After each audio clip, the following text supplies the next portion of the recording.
খুবই দুঃখের বিষয় হচ্ছে আমার খুবই পছন্দের যে মরিচ গাছটা ছিল সেটা একেবারেই নষ্ট হয়ে যাচ্ছে দেখুন একটু একটু করে।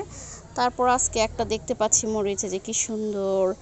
তারপর হচ্ছে যে এখানে আর একটা দেখা যাচ্ছে, এটা একদম লাল হয়ে গেছে। কি সুন্দর গাছগুলো ছিল, আপনারা হয়তো এর আগে দেখেছেন, আমি দেখিয়েছিলাম। তারপরে এখানে আবার দুটো ফুল এসছে, মনে হয় আবার হবে। তো মরিচ গাছের করুণ অবস্থা দেখতে এসে আমার ফুল গাছগুলো দেখতে পেলাম। এখন এটা একেবারে কেমন হয়ে গেছে, মূর্ছা গিয়েছে। তারপর হচ্ছে যে কি সুন্দর এই ফুলটা, আমার খুবই পছন্দ, খুব বেশি পছন্দ। যতবার দেখি ততবারই চোখ জুড়িয়ে যায়, কি যে ভালো লাগে। মাশাআল্লাহ মাশাআল্লাহ। তো এই যে দেখুন বাতাসে বৃষ্টির কারণে গাছগুলো একদম হেলে পড়েছে। আর কি সুন্দর এই যে কলি। মাশাআল্লাহ, ভালো থাকবেন সবাই।